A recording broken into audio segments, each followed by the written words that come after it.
technology here. Hopefully this all works. Real quick, a little housekeeping. I'm presenting today a work that I've entitled Inmate 501. That's just the name that I came up with, and the whole genesis about this presentation was that I was sitting in my Capitol office trying to figure out how to more effectively communicate with the majority party on this issue. In sessions past, I'm in my third term, and each term I've introduced a number of different bills to reform the criminal justice system, and they all died very quiet, partisan deaths. They did not receive public hearings, they did not receive Republican co-sponsorship, and so this year, back in November, I thought I would try something new.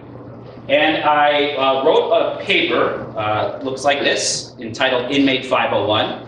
I will have them available when I'm done. You're not allowed to look at it now, because then you wouldn't listen to me, you'd be reading it. So I printed this publication, and I designed this PowerPoint so that I could better communicate the severity of the crises that we're in Wisconsin with other policymakers in the state capitol. So on November 29th, I first presented this PowerPoint and written material to a room of about 80 people in the state capitol. It's largely bipartisan, and from that, some of the ongoing discussions and updates took place, including the governor's proposal, or the Goyke governor proposal, that I'll talk about in a little bit. So, Inmate 501. First and foremost, I'm going to have to probably just do this manually, sorry. The name 501 is on purpose. So Inmate 501, that man, that adult man, will be the first Wisconsin inmate sent out of state because of overcrowding since the early 2000s. And that number, I'll explain in a minute, really represents the one inmate too many for our prison system in the state of Wisconsin. So what happens to that person, Inmate 501, is either we build a new prison, we expand some existing prisons, or we send that person out of state, likely to a private prison, which we did in decades past. So I'm going to make the argument today that neither of those two options are necessary. We do not need more capacity. We do not need to send people out of state. We can engage in criminal justice reform and reduce the population.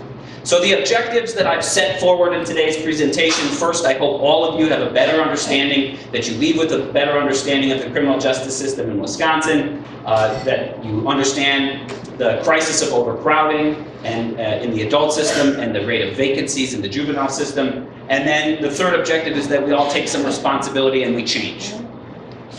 This next slide,